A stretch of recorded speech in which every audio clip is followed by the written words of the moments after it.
Hopefully everyone's had a chance to have a look at the drawing that Charles has brought in with him today, which is a drawing that he's working on in the studio at the moment. So if you haven't had a chance to have a look, it's up here at the front on the table. Have a look after the talk. It's very exciting to have a drawing in progress brought to the gallery for us. Welcome to the drawing room, and welcome to the fifth, bit of a marathon, the fifth event as part of the Making Drawing Making project.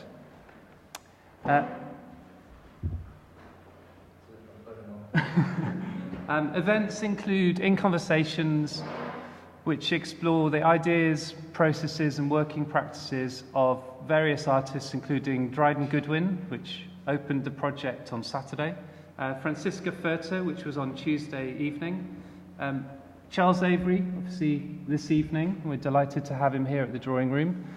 And finally, Cornelia Parker on Saturday. As part of the project, we've also been running workshops. And the first workshop was with artist Tim Knowles. And then that was followed by a workshop with artist Gemma Anderson yesterday. And there's a further workshop tomorrow, which is with Claude Heath. So this project is very broad in its scope and remit, as well as workshops, talks, and discussions. The project also involves a display of work in the gallery by some of the artists involved in the project as a whole. These works offer points of reference and punctuation to the project. Importantly, some of the exhibits include provisional and in-progress works. In the case of Claude Heath in Gallery 2, we have drawings and video work which Claude has currently been working on as part of his PhD research at Queen Mary University. He's never showed these in a gallery context before, so it's very exciting to have them here. Alongside Claude's work in Gallery 2, there's some drawings by Gemma Anderson, which have been made in collaboration with mathematicians at Imperial College London. So these drawings are unique developments that she's been working on with those mathematicians, and they reveal a process of visualizing two-dimensional DNA structures. In this first gallery here, we have, for example, some drawings on the wall by Kate Aitken, which are provisional and maquettes for larger works. What we were excited to do with those drawings was bring them to the gallery context as they appeared in her studio space. In this gallery also, on my left-hand side, is a huge work which encompasses these two walls. And this is a work by Tim Knowles, artist Tim Knowles. This is a very exploratory work, but beautifully executed. It's actually made by the branches of a willow tree. So this is 100 pens attached to the branches of willow tree, made over a 4-hour period in Victoria Park in London. Previously, there's only been 3 or 4 of these segments of this piece of work shown together. So it's very exciting to bring all 10 segments to the gallery and show this work in its entirety.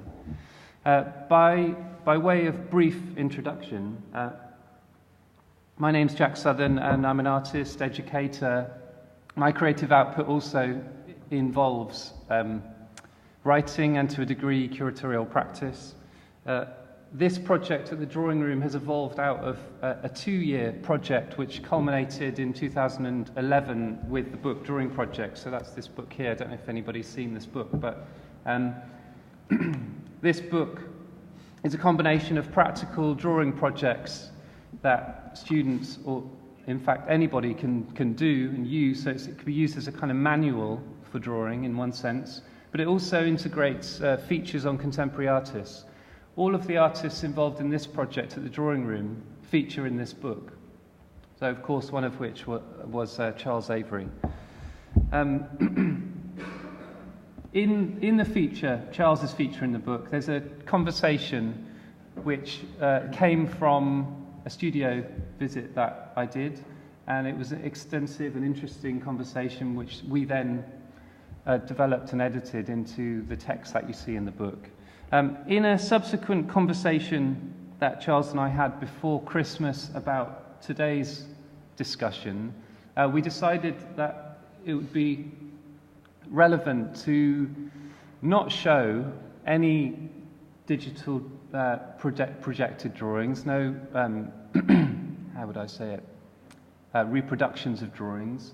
And like I say, it's very exciting that what in fact we have in the gallery are two drawings that Charles has brought with him today. Before I go on to introduce Charles and develop the conversation, I'd just like to read a brief extract, and I hope Kate doesn't mind, but this is a brief extract from the foreword that Kate McFarlane, co-director of the Drawing Room, wrote for the book Drawing Projects, which very much relates, I think, to how we might begin the conversation. Charles Avery, in conversation with Jack Southern, says, "I see drawing as a very earnest medium. Drawing lends itself to investigation and analysis, and is therefore inextricably linked with authenticity and intelligence. The general trend away from glamour and hyperbole and towards truth and honesty accounts for a resurgence of the interest in the practice and appreciation of drawing." And later in the foreword she goes on to say, "Drawing Projects demonstrates that effective and lasting artworks are built on practices that combine a carefully conceived concept with close attention to process and materials." Just reading over that in the last few days, it struck me that obviously those words refer to a number of the artists who featured in the book, but they seem particularly resonating in reference to Charles's work, I think. The level of, I hope you don't mind me saying this, Charles, but the level of technical, practical skill, understanding and mastery within Charles's work is undeniable, in my opinion. In talking about the concepts and the content of Charles's work, in the conversation we had in the book, it seemed that intertwined with talking about those ideas and content and concepts was talking about the practice of how the drawings are actually made. And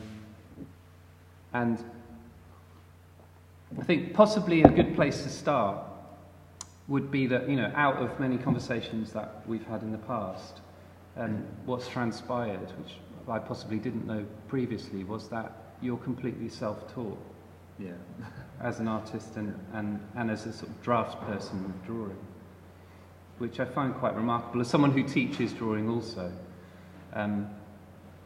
that your practice developed not from any kind of formal tuition, but just from your own.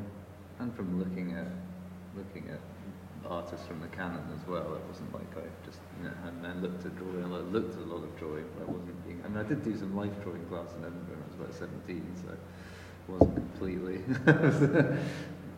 in a cupboard. But no, definitely just practicing was.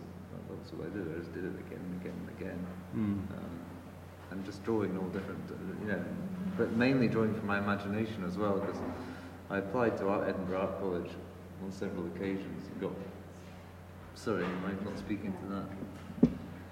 And got rejected every time, and so I actually went to see them, and they said they wanted me to draw from life, and they felt that you get told to draw from life because, in terms of improving your ability to observe, but I really found that the opposite was the case. That when I draw from my imagination, I'm less beholden to that thing that's right in front of me. And you actually observe things all the time in the world. So when you're not drawing, you're observing all the time, and you know what's right and you know what's wrong. So when you draw something, and you draw it incorrectly, you kind of know that. If you draw a horse and it's a complete mess, you know it's a complete mess. You might not know what's wrong with it, but if you refine that, if you know something's wrong, and really, ultimately, you know what's right. It's just a question of refining that ability and that part of your mind. And I always find my drawings had much more life and vitality than ones that were derived from my imagination rather than drawing from life, which is essentially, I feel, a masterable skill up to a point. You know, and it's not challenged by your mind. You can draw. I can draw the bottle in front of me, and I can do that pretty quickly and pretty well. But it's not going through me. It's not being distorted. And that's what I discovered. I was interested in was the things that you do wrong and the things that you change subconsciously, and there's natural exaggerations that you make when you draw from your imagination. It's not to say that there's not great value in life drawing from real life, but that was certainly my big problem with art education at that time. I remember you saying something like that previously in a conversation we'd had before, that you found those approaches, life drawing and drawing from still life, drawing from observation, masterable. There's all sorts of things there's all sorts of things you learn at these classes, like when you get told to draw a face, you get told to draw an oval and then fill it with a nose in the middle and eyes at either side, and I don't find that the best way. I think the best way is to start with a nose and then build out from the nose, and then you draw the face around it once you've drawn that. But that's the kind of stuff, that is what you get told. But sorry, I interrupted you. But I guess that's where this idea of an earnest approach, because you've talked to me many times about the idea that you work so hard at trying to develop the relationships within the drawing so that they feel like they're accurate. Yeah, I mean, there's the one thing about it is it's, again, when you're drawing something in front of you, it is masterable. When you're trying to conjure up from your mind, you're trying to make it work, it is infinitely challenging. It is, because you do feel that there's some paradigm that you're trying to reach, and it's just really tiring. It's absolutely exhausting because it's a mental activity. It's such a mental activity then. It's like writing. You're just so kind of engaged with it. And when children draw, they will do the sound effects of the monster or the car that they're drawing. They'll be like, like to denote power or speed or something. They'll be really inhabiting the idea. And that's what you're doing when you're drawing from your head. You're really inhabiting the idea because you haven't got this third object. It's removed from you on the paper. You haven't got that other thing which you're going. It's just that, and I think that's very challenging. And as I say, what you don't know is much more interesting than what is manifestly at hand. There's the fact that you make the leg longer, or that you change the character. You do that. That's where the value is, I think. And it's much freer as well. You don't have to get a subject. You don't have to find a subject. You can just start. You have that instantaneity. You just say, right, as my piece of paper, pencil, go.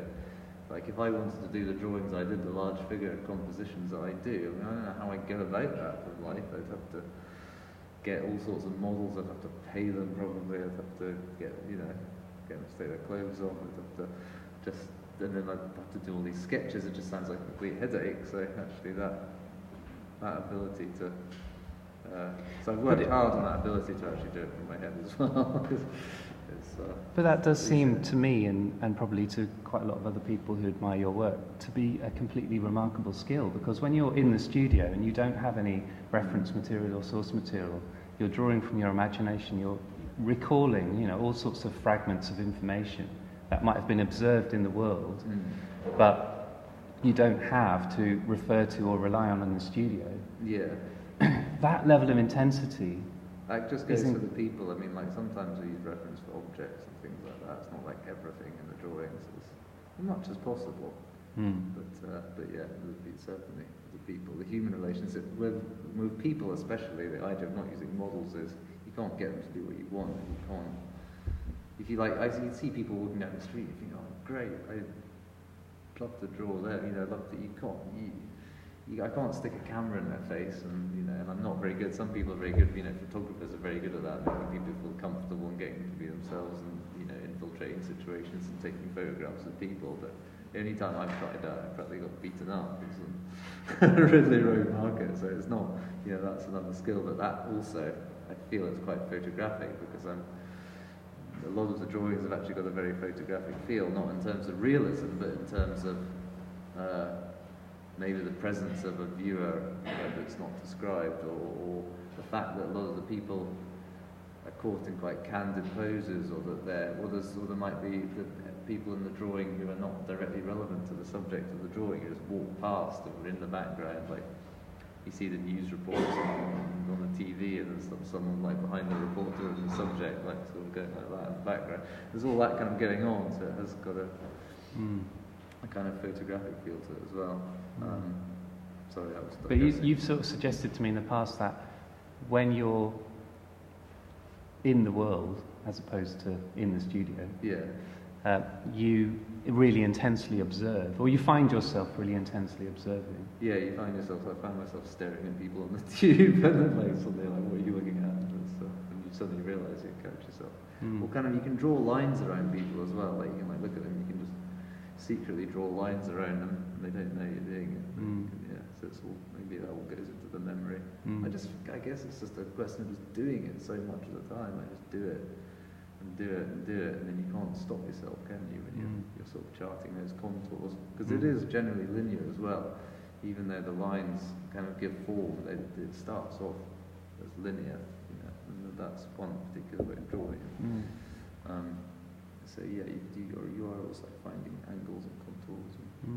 But the idea of developing this personal repertoire that you can draw on, it seems amazing to me. And you know, you've mentioned this to me before, this idea that, you know, there are ways that you may be taught to approach certain practices of drawing, say for example people, where you're drawing an oval and you're measuring and you're developing a system, a structure, a learned system or structure that has already been devised, but you're devising your own structures. Because you told me that often you start by drawing a nose and then a character or a face might develop from that point. What I do is a bit more controlled than that now, but certainly I used to. If I was I would be doing a drawing, I didn't know what I was going to do with it. I would get the piece of paper, I would literally start with the nose, and then build a face around it, and the face seemed to imply something. Then you start to structure it, and you make the next person relate to them. And because it was a drawing of people engaged in some activity, then it seemed to have an extremely explicit meaning, the drawing, but it had been brought about by these extremely improvisational means, so it's kind of the intensity of meaning that it appeared to have actually belied how it was made, which was sort of starting with the nose. Yeah. I was just trying to find this list, because this was really amazing, in having a conversation with you in the studio, where you just suddenly started talking about different pencils or approaches, practical approaches to drawing that you might use. So you said, for example, drawing a pan, I'd use a 6H. Aluminium is a HB. A roll of lead, I'd use a 2B. Did I say that about aluminium? Yeah. Aluminium's much harder. Got that the wrong way around. When drawing a reflective surface, leave the white bits out where the light's hitting, and then go over it with a rubber once. Drawing something wet, obviously use a wet material, throw some water at it. That's why I bought that drawing, actually, because it's a kind of wet, it's a humid scene, and the paper's like kind of gone all kind of humid.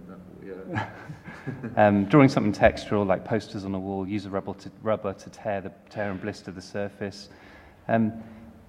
It just really further underlined to me this amazing kind of repertoire that you have, that you can just draw on, which could only have come from a sense of self-teaching.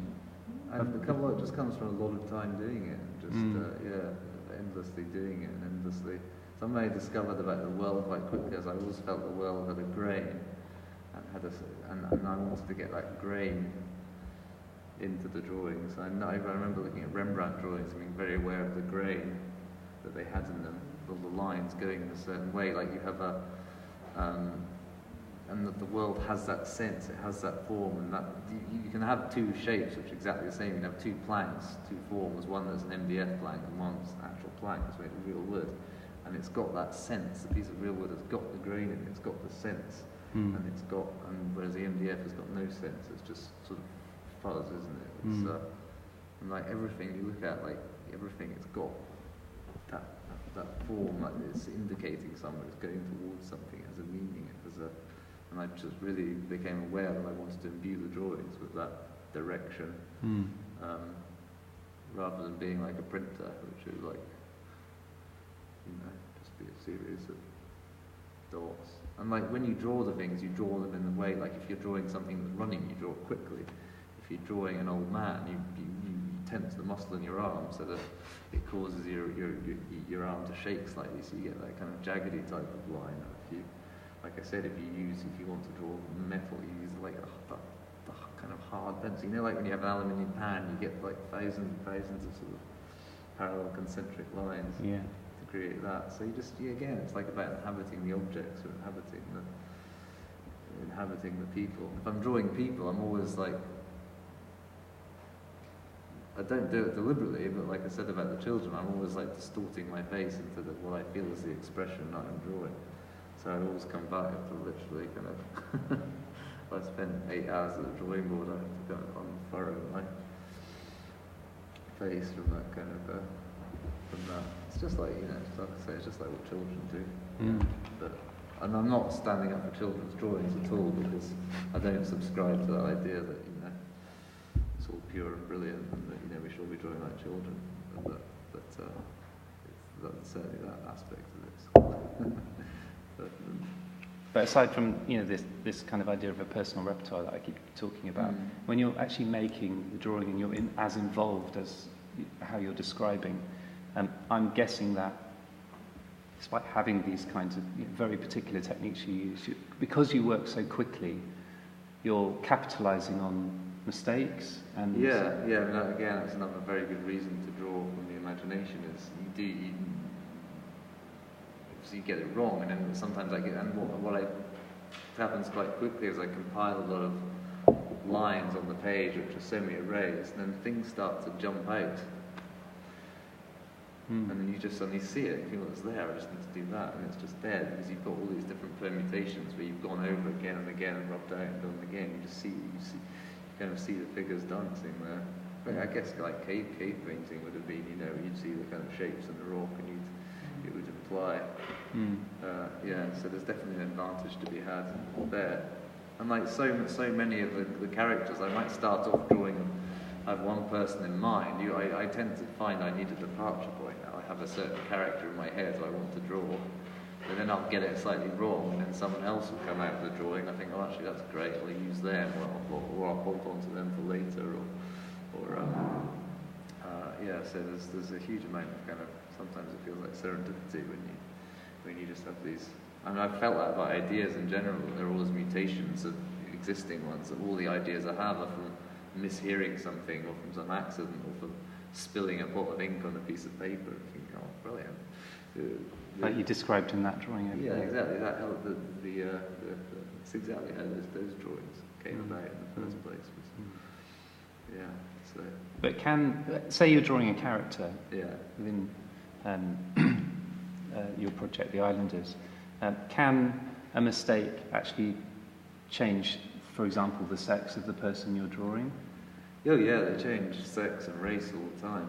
Absolutely, yeah. But more than that, talking about the project more broadly, and a good example is, I was walking on the shore with my youngest daughter a few years ago, and she said, it was on Mull, on the island of Mull, and it was very windy, and she said what I perceived to be, she said something, and I said, did you just say the tangerine heron? She was about 2, she probably didn't know what heron was. And she was like, yeah. But I know she didn't say that, but she said something like that, and I immediately had an image of a heron with a tangerine in its beak. And then I thought, well, that's quite a nice image, but it smacks a bit of Orientalism and, kind of brand of 19th century art, so I wanted to change it. So I changed it to the egg-eating egret, because I like the alliteration. And then the egg-eating egret seemed like a good name for a bar, and so I designed a bar on the island, and I thought, I've got to bring the egret back into it. So I decided that on the end of the bar they'd have this bronze egret with an egg in its mouth, and that this bar was famous for its eggnogs, and that they would have the egg ready for the eggnog there. They just replace the egg, so they take it and then crack it on the beak and make an eggnog.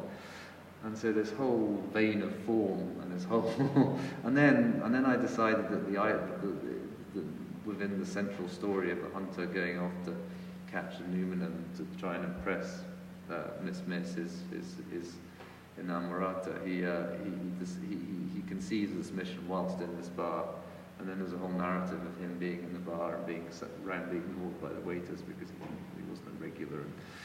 And so this whole, just from that misunderstanding, that's something that's very easy for me to chart. Of course, that's how all ideas come about. You know, that's what they are.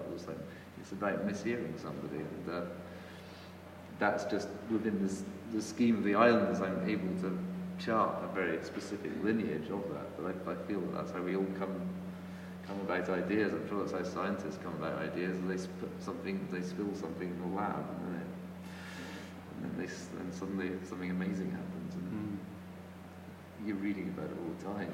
You know? Yeah. In the actual practice of making a drawing, you're developing different elements within it, because I know that you've said to me before that it's very important that you don't know how the drawing's going to look as it progresses, or you don't have an idea of how the drawing will end up. I don't think it's possible to have an idea of how. I mean, I just don't think it's possible. So yeah, it was important, but I think it's unavoidable as well. Yeah. But if you have different elements developing, so you're drawing one character on one part of the paper, especially I guess maybe if we're referring to really large drawings, and you're drawing one character, drawing another character in another area of the drawing, you're developing, you know, perhaps. I think I start from the middle, so nothing's too far apart. I notice the drawings always get bigger. Now I just have a huge piece of paper on the wall. It's about 8 feet long and 8 feet high, and God knows how long. And I might have quite an ambitious scene planned, but it'll do very much, you know, maybe draw the parameters of the building, and then I'll have a couple of relationships there. But generally, it will spread outwards. I think, we need someone else in there. That doesn't make sense. We have to put something else in there. But I don't think it would be as easy to start from one side of the drawing, have something else going on way over there, and make them meet in the middle. That would be much harder. You have to emanate. You have to spread outwards from the centre, and then you've always got the core of the drawing. So if you're creating a drawing which obviously has a distinct narrative that evolves through the making, how do you balance that sense of coming up with a system, a sense of a system, things like I'm going to start in the centre of the drawing and work outwards? How do you balance that sense of a system with that sense of complete intuition and inventiveness? That's a good question. I mean, it's like I say, when I do a big drawing, I will create the parameters of the drawing. So that will be a building, a space, and then I'll think, I'm going to have these people. There's going to be deals. Like I'm working on a big drawing at the moment, which is of a kelp baling station on the island, and it's where all the people bring the kelp to be homogenized and baled, and then sent off for its further use in whatever extraction or farming or whatever it's used for. And you have the big boats that come in with the big-time kelp gatherers who go out and they bring huge nets and they dump it on and it gets pushed and all and baled and everything. And then you've got these guys who just go along the shore with plastic bags and get what they can with plastic bags. It all gets taken to the same depot. Yeah, and there's drawings of this depot, and you can see sort of these kind of kelp barons coming in and making deals and notes being written on pieces of paper. And you can see guys sort of sweeping away the sort of residue of the kelp away into these kind of gutters, and you can see a boat in the background, and you can see some bored children hanging around waiting for their dad to make a deal. Now the bored children, they come in later, you know, and that might be, the bored child might have been an adult once, and it might have been an adult making a deal, and actually I drew them too small, or it just looked more like, well, you know, and you take it from there. So it's kind of, it shows you how, I mean, that's an example of how you can start off with quite a,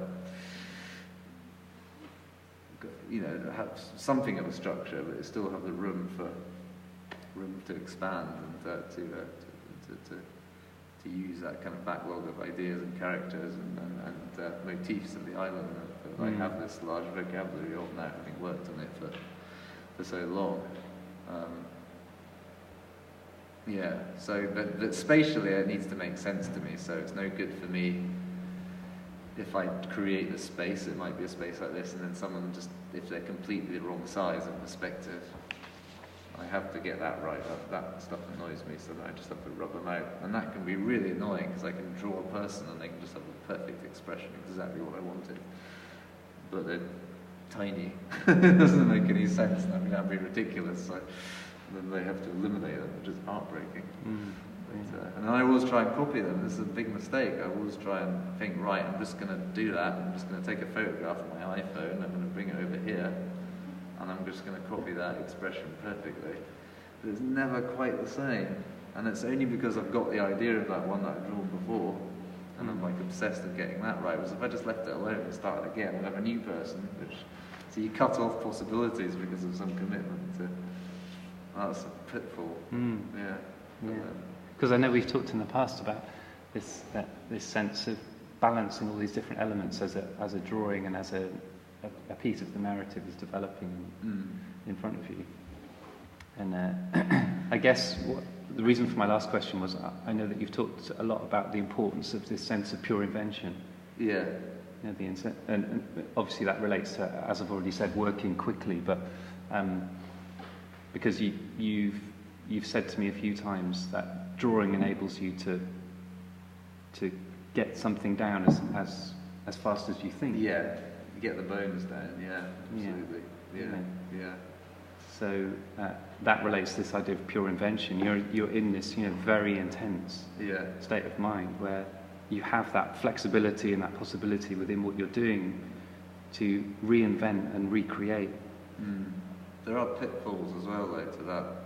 Again, that intensely subjective realm, which it is, that any studio is really. That you think it's brilliant when you're doing it, and you think, oh, great, and you're doing it for a few hours because you get so involved in it, and also you kind of know where it's going, whereas the viewer doesn't know where it's going, and so you might not have even drawn a hand. If you know what the hand looks like and what it's doing, you might have actually forgotten to draw it.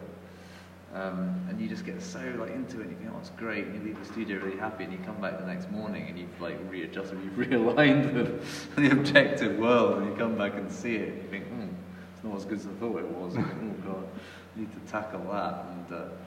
And so yeah, you can get you need constant breaks, where you can constantly be away from it to just not to get sort of drawn into. The other thing is that the drawings are very internal. A lot of them have a very internal feel, and what I mean by that is that it's a totality of relationships within that particular drawing. Like you've got this, and all the people in the drawings themselves seem very solipsistic, involved in their own orbits, and in a way, when you discard reality, I'm not talking about the physical laws of reality, but you discard, the scene the particular scene that you're trying to evoke, or some real world version of it you're trying to copy. As soon as you discard that, it does allow you to create this lyricism, and what you might call composition within the drawing. That's the freedom that allows you. If something needs to occupy, you can pull it and stretch it and put stuff in, and you can do that. But I forgot what I was going to say at the beginning of that sentence. So this is the problem, you see. It's just you get too involved and you're rambling on, and then you forget the beginning of the sentence. Anyway, sorry. Next. Coming back to this idea of the making of the drawing, there's arguably to different degrees in different drawings, but there's areas that are sparse in terms of the actual marks on the surface, and there's areas that are very densely filled in.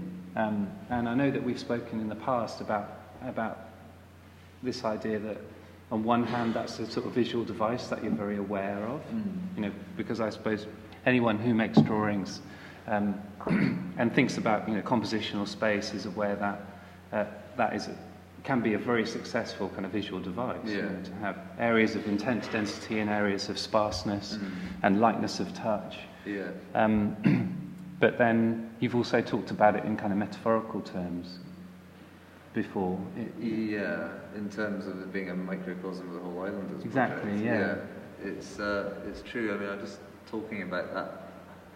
The way I draw, it's not possible to finish them.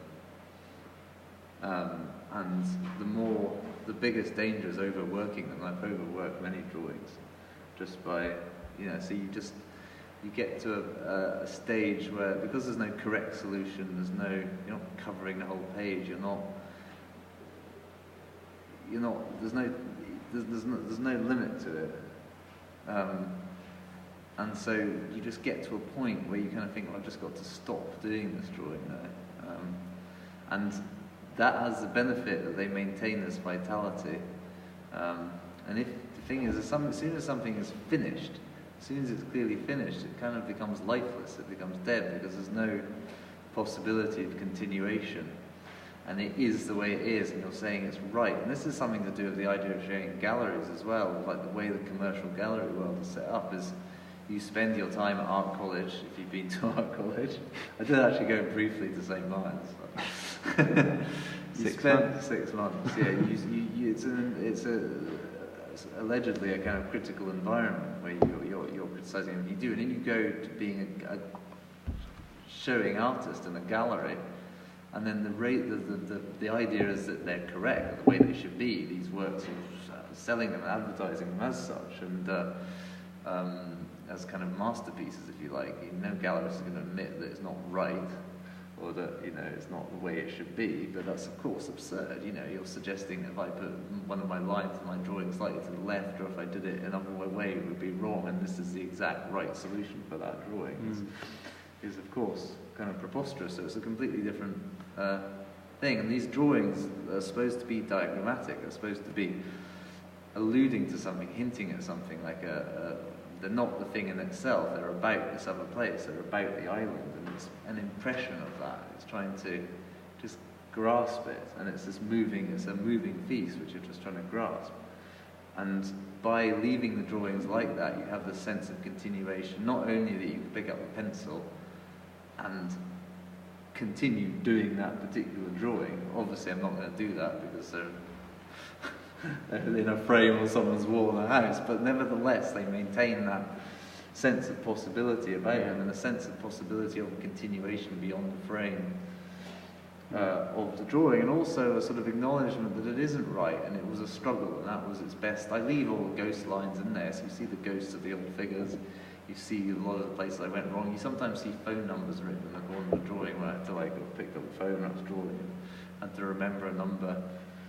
So it's got that kind of texture of the studio in there as well, the footprints and if you work late and you might have a glass of wine, you might spill a bit on it, just the more of that the better, really, just to kind of get away from that idea that this is the way it is and this world is fixed and I think that was the kind of metaphorical connection that I was making, because you've talked very much about the fact that you're not trying to create an encyclopedia of the island, a complete kind of story. A to Z, yeah. A to Z. You can't, and that's another thing I realised, is you can't do that. And also that half-doneness allows the viewer to inhabit it. If I draw someone sitting on a chair, I don't need to draw the chair, because I'm not really that interested in the chair, and the chair's probably not that interesting.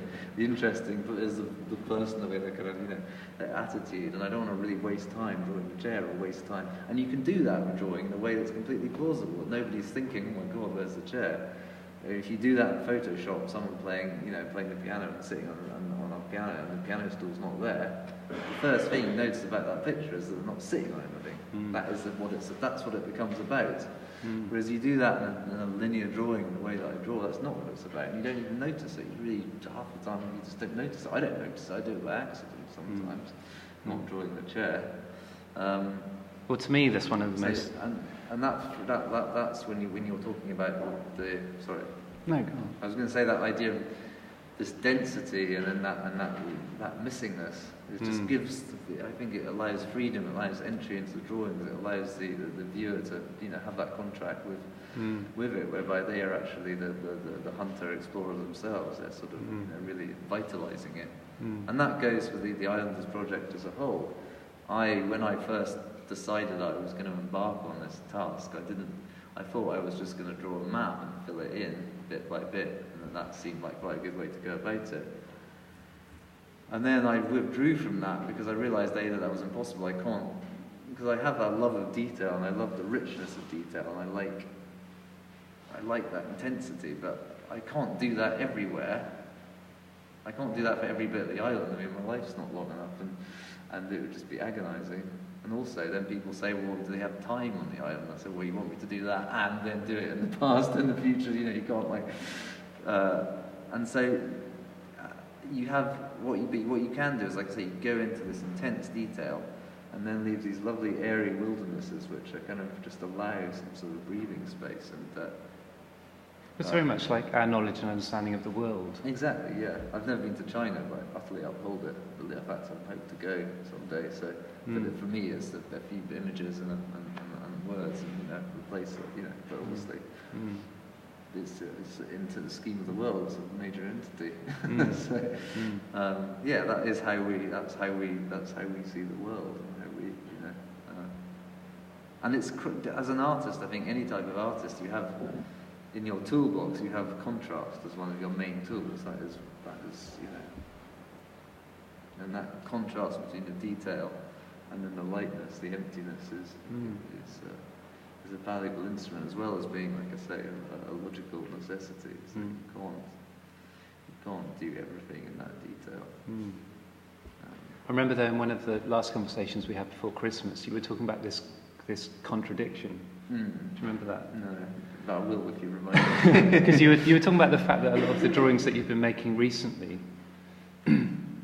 have a fullness and a density to the way that you're building them up, which contradicts what you were saying. Contradicts a lot of things I used to say about drawing, definitely. Yeah, absolutely. Because of the immediacy and this sense of... Just like you were saying earlier, how do you take on a big scene like that and still have that sense of spontaneity? I mean, the answer is you lay a few things down quickly at the beginning, of a few flashes of, but then there is quite a lot of legwork at the end of it, which you have to kind of get through to bring it up to give it a sort of, I guess I felt a compulsion to give things a kind of textural, give the drawings a textural depth, which, and a solidity which I wouldn't have necessarily worried about 10 or 15 years ago, you know. And we talked about the way that you make the drawings changes, in the sense that the parameters and the materials and the spaces that you inhabit. You talked about drawing very much in as a medium that you used to use as an economy of means, where you just need you don't need anything, you just need a sketchbook and a pencil. And then you were talking about this contrast between that and the way that you work now, in the sense that you have obviously. You probably don't want me to reveal this. No, but, I think I'm good. That you have heated drawing board. So I have this 6-meter heated drawing wall, which enables me to keep the paper dry. So when I draw on it, I get a nice crisp line. And I tried everything. I tried insulating space, and I didn't know what it was at first. Sometimes I draw with a 2B pencil, and I get that lovely, soft, crisp, dark, crunchy line without applying any pressure. And other days it would be like, it was like drawing on blotting paper. It was horrible. It was basically, that's what it was. It was humidity was getting into the paper, and rather than allowing the pencil to glide, I'd have to be sort of digging in. And when you are putting down those first very important lines on the drawing and finding the poses, you don't want to be thinking about the pencil on the paper. You just want to be moving about at the speed you want. You don't have to be detained by that. And also, you draw a very nice, crisp line. You really nailed it. You don't want to have to draw over it again 5 times so you can see it. You just want, and that was all to do with the humidity. So now I've got this huge drawing wall. I've got all these pencils and fancy sharpeners and God knows what else to like. So it's not a very movable feast anymore. It's not like the lovely idea of just having a sketchbook and a pencil and just picking it up and going through it. It's plus all sorts of other baggage, probably mental baggage I've accrued over the years, conditions that need to be met before I can even attempt. And then sometimes I sit in my sketchbook at home and draw with a big pen. I'm like, thank God, this is amazing. That's back to, that is what... So what my practice now is quite departed from those kind of, values which I uphold. It's not that I don't want to be doing the work that I'm doing now, but those axioms of drawing, what I regarded drawing to be, are simply a more of a departure point now. I couldn't hold up one of my drawings and say they upheld all of those. But then it's not me who's calling it drawing, just as my work. It's not, I've never been that bothered about asserting myself as a drawer. It was just it was just the easiest way for me to go about making a picture of the world. Mm. But in that contrast that we're talking about, you don't feel that there's any pieces of work that you look at now that you think of as less of as drawings than maybe works you've made previously? No, because it's not an objective thing. It's not, this is a drawing, this is not a drawing. Drawing for me is a quality of things. It's like the whole, is it art or is it not art question? Yeah. Ludicrous. It's a quality, you know, Yeah. which isn't inheres Yeah. in things to a lesser or greater degree inheres in the world. And, you know, that's a silly polemic. You know, you know, things have that sense about them, but I don't think there's any value in saying whether they are or are not drawings. No. It's not like No, it's something that's come up a few times over this week, actually. Yeah. Conversations with, for example, Gemma, who was doing the workshops, but also Dryden, who we did the first conversation with. And, you know, very much talking about drawing as a sensibility.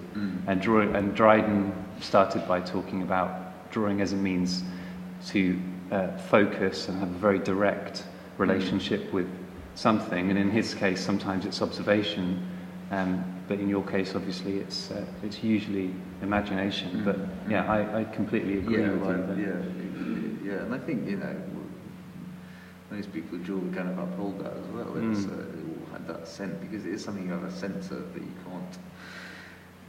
I mean, I do have certain things which I would say, like which are true for me and which guide me, but would not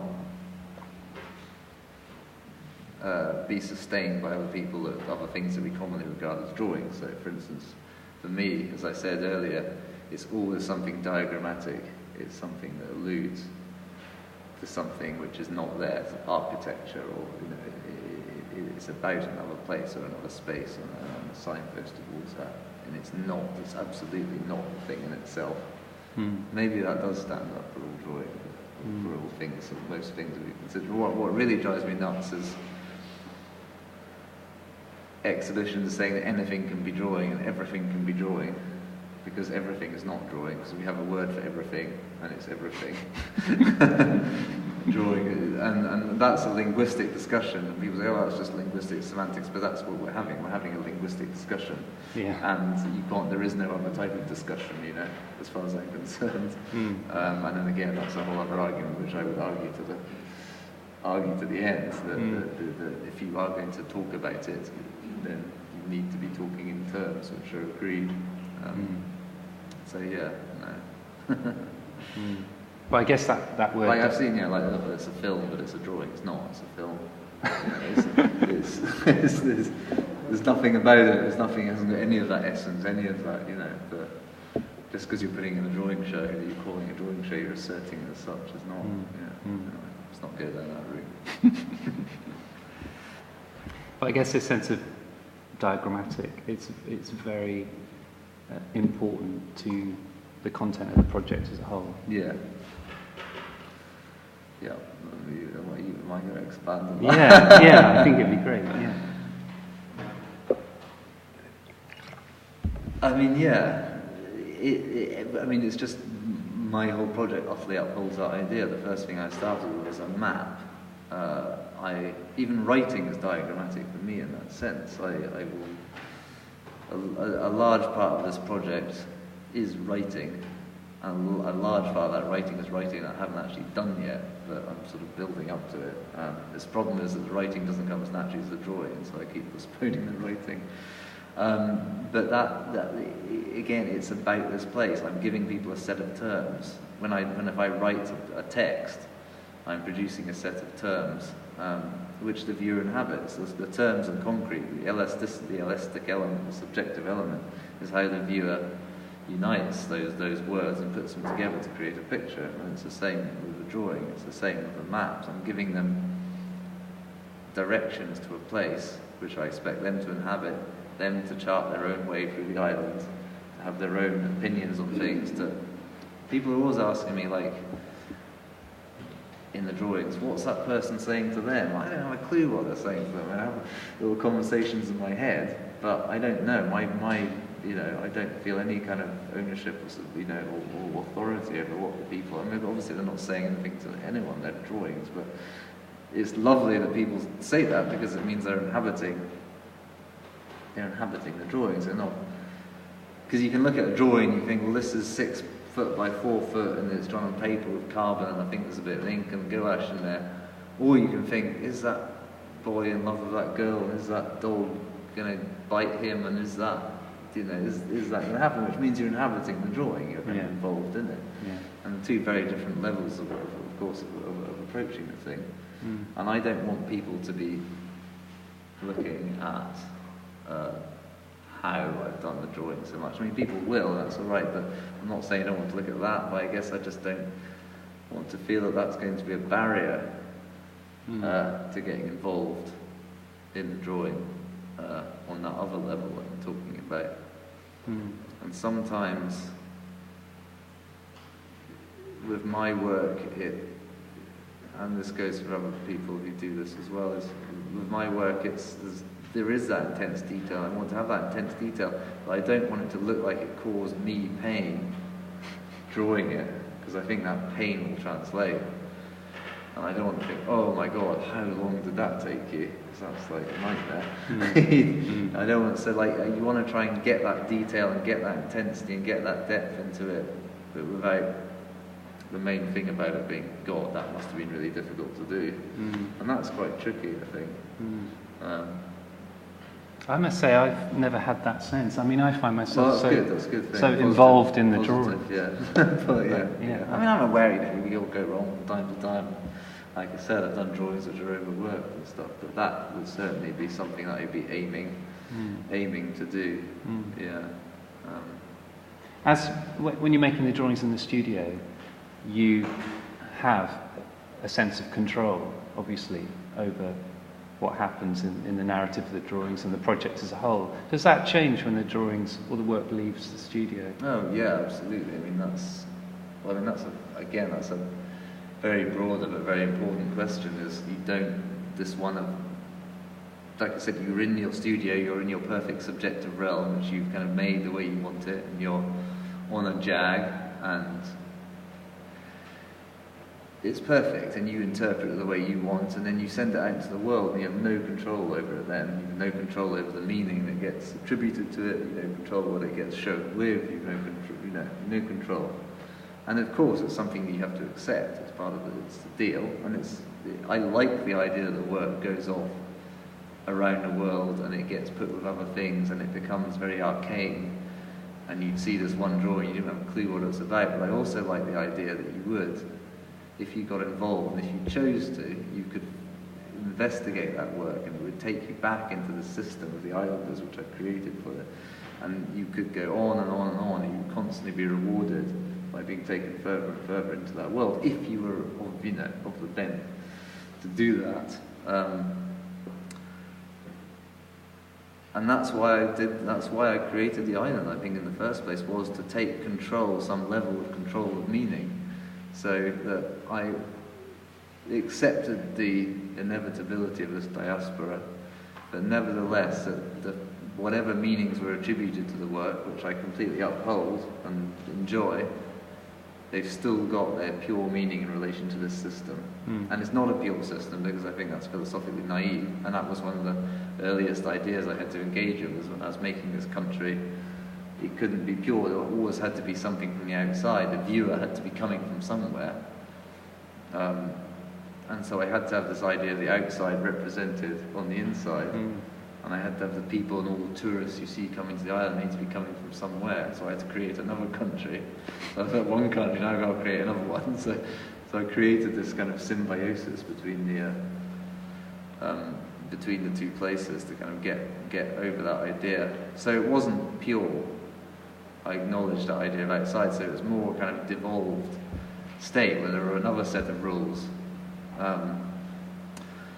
which applied when you apply it to when you look at the system. And the example I always use is the chess piece, that you take the knight from the chessboard and you put a cork on it and you turn it into a wine saver, and then it has its new meaning as a wine saver, but it still carries its old meaning with it. You can still see it's a chess piece. You think it invokes the idea of the game of chess. So that is the chess piece's meaning in relation to the system of chess, and it carries that identity with it. And my project's not at the level of critical mass whereby it's firing all cylinders where you would, but I hope that one day to reach a point where, no, it's not going to be like the game of chess, but where you would be able to perform that archaeology on it and be taken back into the system. Obviously, I would like to make a big book as well, which would encapsulate it all, which could be right. There's a lot of it in there that you can sift through and understand the depth of these relationships that I've been working so hard on. Yeah, I may never achieve it. You know, it's like there's odds are I won't get there. At some point, I've got to try and gather it, but I might not get to that point. But I am amassing, like I say, I'm amassing this vocabulary with architecture and of things and of customs and stuff, which I can now go back to and use, and But put in the drawings. There is this sense that the islanders are aware of the world. Yeah, I think that was one of the funny things. The first project I did, or one of the first exhibition I did, was of the Plane of the Gods on the island. And I think as a result, people thought that it was more fantastical than it was ever intended to be, because the gods were quite fantastical, as gods tend to be. But it's another place, really. There's no stranger in Australia, really. I've never been to Australia, but if you went there for the first time, you saw kangaroos and platypuses, and you think, wow, amazing. But it's not. The laws are all the same, And for instance, they don't have cars on the island, but they have lots of tyres. So I guess the tyres just all get washed up from Triangle Land, which is the name of the other country. So it's clearly. Which is good, because it means I don't have to invent everything. I can just invent a few things and plop them into reality, which is much easier. It's like inventing the language. I was going to write a whole language, and then I had to think about the idioms and structure of that language, and I kind of thought, actually, let's not get carried away. Let's just get a few choice. So now I've inflected the language. So I've created a kind of Creole dialect. Which is nevertheless based on English, and English is a kind of colonial language, which is being the same in Bina. But this relationship between reality and fiction is a really interesting one, and you probably don't remember this, but last time we met, you showed me some photographs on your phone of some. You do. Yeah. So, it was photographs of some tiles that you'd conceived of in a drawing that you'd made, but then you actually made in reality and put into your house in Mull. Oh, well, more exaggerated even that is a pier. I designed this pier, which was I'm from an island in the Hebrides called down in Mull in the Hebrides originally, a long time ago. Left a long time ago, but we still have a house there, and we've been spending more and more time there. And I have a boat, and I wanted to build a pier, and I designed this pier on the island. Which is the Emigrants Pier, so the islanders, second, third generation Triangle Landers who've become islanders, who've become, members of this Creole culture, but now wish to emigrate back to the homeland, to the mother country, and so they're emigrating. And this pier, which I've designed on the island, on the fictional island, I actually want to build on the real island now. And I've got the planning permission. And everything to do it. I haven't got the money, but I've got the planning permission. And so that's quite a good example of how this island, which is hugely inspired by the Hebrides and by my upbringing on Mull, it's been informed by Mull, but then the fiction has actually re-informed reality to the extent that I now hope to realise this pier, money willing. And likewise, I'd like to put some of the gods on the land there too, but that's probably a way off. But yeah, so there is this symbiosis. One doesn't have priority over the other.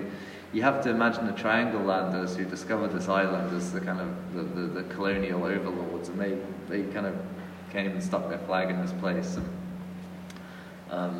and they felt a sense of ownership over, just in this sense of superiority, that they were the colonial superpower, and this island was one of their dominions.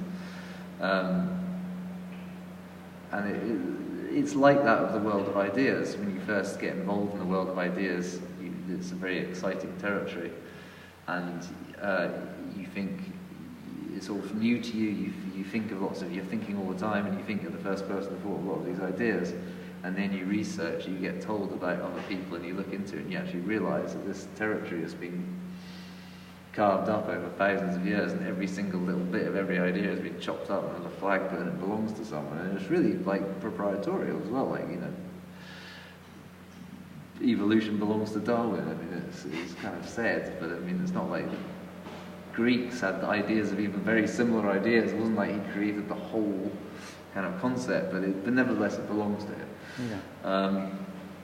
And it's like that. So you have to remake, when you discover that, you have to find a new way of being someone who's involved in the world of ideas, in that world of ideas. You're not going to be discovering them, so you have to come at them a different angle. You have to sort of find a different way through. But the Triangle Islanders have this colonial superior sense, and whereas the islanders feel that they're superior to the colonists because they've got this much more real, earthy culture that's based on the Ifanish, who were the native people who lived there before the colonists came. So they conversely have the same sense of cultural superiority. And so actually it's a symbiosis. And we have the same thing with reality. We feel that what is real is better than what is not real. You know, what is real, that automatically makes it better. You know, like you know, the whole philosophical proof of God, that, you know, like, he's the best possible thing we can imagine, but something the best possible has to be real, therefore, you know, God has to be real, and it's kind of like that. So that is seek to sort of debunk that idea with the islanders by having these two states. So really the islanders would view a kind of continuity of perception rather than the real over the unreal. When the hunter, who is our narrator on the island, when he first comes to the island, he thinks he's its discoverer. He's the young man who's got all these ideas and thinks he's the first person to thought of everything.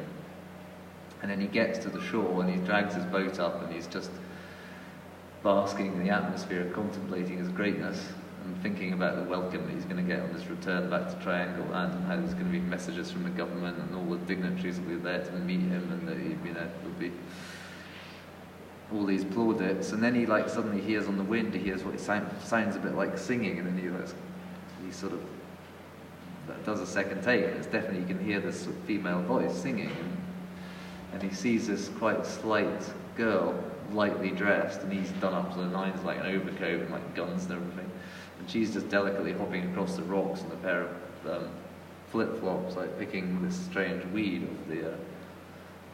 off the ground, and they get talking, and he goes, "But this isn't real," and then she looks quite offended that everything is real. And that's how the islanders feel. When I have a dream about something and I tell you about the dream and you say it's not real, you say, well, what do you mean by that? You're not saying I didn't have the dream. What you're saying is it's not coherent with reality. But that's different from saying it's not real. That it's not real. It's still part of this continuum of experience. So they don't uphold that. The islanders don't uphold that, which accounts for the symbiosis of these two states. Yeah. And just going back and forth, and the trade and the tires getting washed up, and then, anyway, that's a can of worms. Time has really flown, but as it's almost 7:45, I'm sure we need to retain a bit of time for some questions. Does anybody have any questions for Charles? Yeah. I invented an island when I was 12 and did a whole series of drawings. You went to... I invented an island. Oh, you invented an island. The whole thing. So I really resonated with when I first discovered it. I think the German Prize 2006. Right, yeah. Saw this drawing. I'm interested because I know that when you do drawing, when anyone does drawing, you get so involved in the place. Like if you do life drawing, for example, and you don't look at that drawing again for a number of years, you remember every single thing about that boat you were drawing and the person you talked to and all that sort of thing. And you mentioned just now about conversations happening between your islanders and the fact you haven't written them down yet. And are you at all concerned that might come the time you do your writing, that those conversations might have changed? No, I mean, I don't want to write the conversations down between the islanders. And I write about the island. I never write critically about the islands. I never say what anything means. Say this stands for that, or that stands for that. But what I might say is what the islanders think about stuff. So that which would be part of that structure. So the words are just another term of the work. But I don't find that I remember a drawing perfectly when I go and look back at it. I find the opposite. I find it as changed. Your explorer, very accurate, a great deal of memory from having made that first drawing where he discovers the girl. That's actually a text I wrote. So that's probably why it's more verbally easily to articulate, is because it is actually a text. Yeah.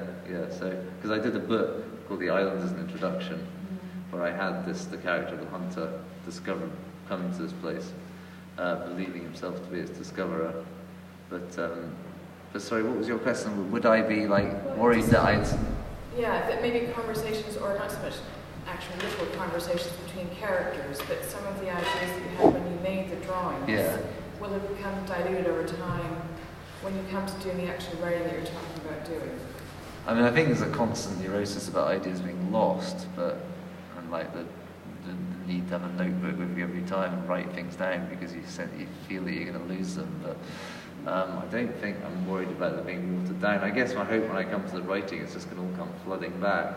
I mean, I guess creating such an in-depth study of this place, I want the ideas to be, I don't want to be actually having to write and really think about being a good writer. I just want to be able to describe what is at hand. And by having such a detailed resource as this, I feel that I've thought about the island so much, it will just be like describing a play. It'll be as simple as picking shells up off the shore. That's what I feel. And I'm not a natural writer, so I'm all right at writing, but I'm not. Whenever I write something, I think, how am I going to write it? And that you've lost the battle already as soon as you think, how am I going to go about this? What style is it going to be? And as I draw, I don't think that. I just draw the way I draw. Brilliant's done. But writing, it's like, there's still that baggage there automatically. That's a problem with writing. So I guess that's why I deferred it a bit, was I thought that if I just become so full and so immersed in this island, I know it so well, I know the language, I know why they say things, and I don't need to be pretentious about it. I can simply describe it and hope that has its own verisimilitude.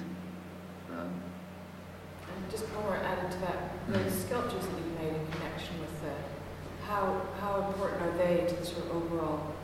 Well, the sculptures fulfill a very particular role within the exhibition format, so it's a good question. I mean, they serve to be utterly objective, whereas the drawings serve to be utterly subjective. So there's nothing tends to be that the objects have to come into the... I don't call them sculptures because I don't feel comfortable alluding to the lineage of sculpture, the august lineage of sculpture, because I'm not a sculptor, I'm not part of that, I'm not referring to that, but it's very hard to be a sculptor now and not be a part of that. And so I think of them very much as objects and as serving a subjective thing. So there's really nothing you can say about them. They're utterly there, and they serve to as I said, to contrast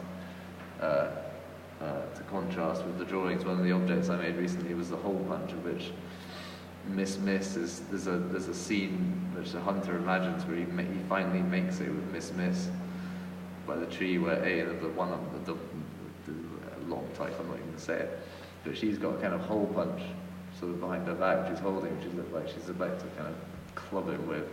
And I've actually got, it's like one of those great big old-fashioned metal hole punches, and it's in the narrative as well, it's all in there. And so that's an example of something extremely physical, extremely there, and the implication being that it would be used as a sort of violent, heavy weight. So that's they're kind of like anchors, really. But they're very particular to the exhibitional existence of the project, because there is a divergence there. There is this book, which I hope to do, and then there is this life in galleries, which is may maybe all it promotes to, I don't know. Yeah, I'm making Miss's apartment, so sorry. My name is Elisa. Hi. You talked about, I mean, I guess it's quite probably easy to disappear into your own world, and that's really fascinating. Mm. But there are a couple of other things that we've done, what you said earlier. For example, in relation to kids' drawings, Yeah. power of speed, Yes. you mentioned. Yeah. Also the dampness in paper. Yeah. And I thought that was really fascinating. And also, as we have the drawings here today, I wonder whether you could perhaps talk about mark making a little bit more, particularly in the relation to the drawings here. I can talk in relation to that drawing. Mark making. I'm not sure how much I can talk about mark making, but I can talk about that drawing definitely. I'll tell you the subject first. What's going on in it within the scheme is there's these huge undefined areas that Jack talked about within the islands. Within the town is very well described, the buildings, minute detail in the bars. But then outside the town, it's a great wilderness, and there are these certain areas which there's these huge plains which have got these white flowers, what of them, like wine, they kind of look like the bog cotton you see in Scotland and Ireland, and they're very unnavigable plains, and nobody really goes into them and can actually choose to come back. They may come back, but they're just this completely subjective wilderness. Very bleak. And this area is collectively known as where Rocco found a dead monster.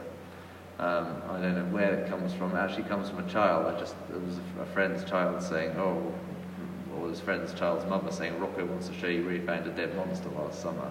And I just immediately thought that's the name for this great wilderness, because where Rocco found a dead monster is so specific. And the idea of a dead monster is kind of a contradiction anyway, because it can't really be monstrous if it's dead. And I like the idea. It just seemed like the right name, so it was a very intuitive choice. Now these people here, they're out in that wilderness, in a place where the plains kind of meet this estuary, which is called the memory of consciousness.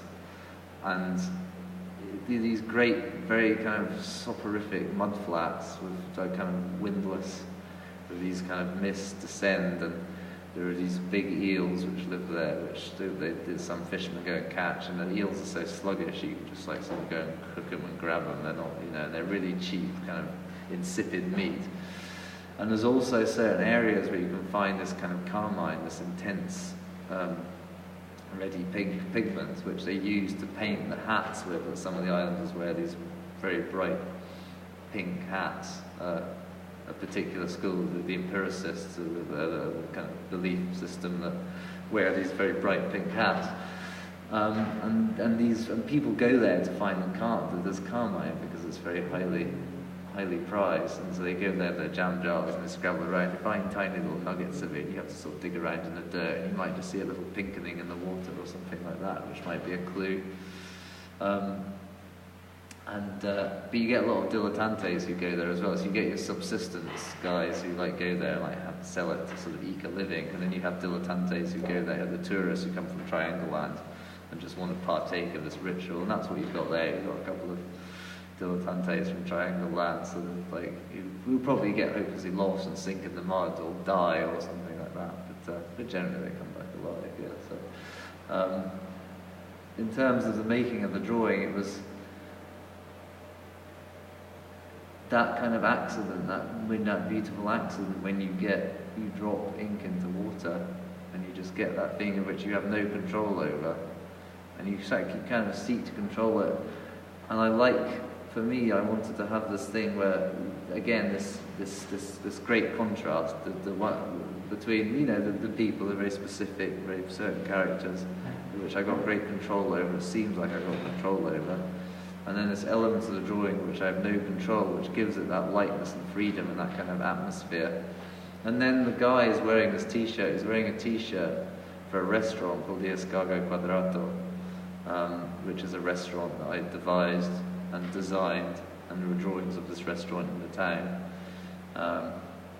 And we've even made T-shirts of this, which he is wearing in the drawing. So that's again this intense scrutiny of a very specific part of the kind of the text of the town of the island. And so it's got verisimilitude. It's got, that sounds to me like a completely plausible restaurant. That guy's wearing a T-shirt of it. So it's got that detail, and then it's just got this kind of complete loss of control, which is the atmosphere. And then because I've dropped all that water onto it, it's the paper's just got that volume about it, which kind of just gives you that misty, damp kind of sense. And everyone's familiar with that as well, of wading around in the mud, or like finding clay pipes down by the shore of the Thames, or digging for cockles on Mull or whatever. You know, it's a familiar, I think it's something that's familiar to most people, so people can identify with that scene, which makes it, I think, a successful drawing, which is why I brought it along. Because I wanted something that talked about, you know, that sort of displayed some of the kind of characteristics of drawing that we talked about in terms of control and... Have you ever had the urge to make a drawing that's completely not about the island or its inhabitants? Well, I mean, I had a life before the Islanders when I made drawings not about them, and I do have, I wouldn't call it an urge, but I know, my God, what have I done? type thing, because I can't really get out of this. But you mentioned you invented in other countries. Yeah. Is that what it I think that country's going to stay pretty much as a name, and a place on the map, because I can't imagine doing this again. I think the thing is that I can pretty much, if I really want to do a drawing of something, I can get it, I can wedge it into the Islanders. I don't choose to, one of the reasons I don't choose is because the island gives me structure, and if I was confronted by the dilemma of being able to draw whatever I wanted, then I would have a problem. So I think, oh, it's all great because the world is so full and rich and lovely, and you just want to draw it all. But the kind of Islanders, in a way, it kind of does the opposite thing. It provides a structure, and it tells me, it gives me, it guides me, and says what to do and what not to do. I stray from the path all the time. But, I mean, like drawing like that, it's quite unspecific. That could be of the real world. If I want to draw, I might be doodling away and have just a pose which I feel is lovely. You know, like the Leonardo da Vinci always used to be very interested in that part of the face, you know, there, or like, you know, the hands of the Madonna of the Earth, and those kind of lovely moments, which are just so, you just want to get them into a drawing. And there's still scope for me to indulge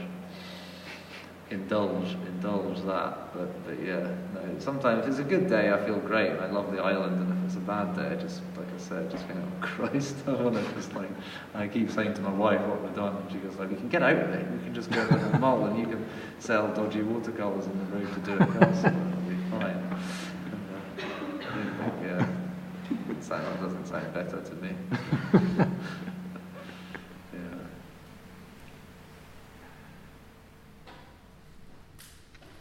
5 to 8, so we should wrap up, really. So, thanks so much, Charles.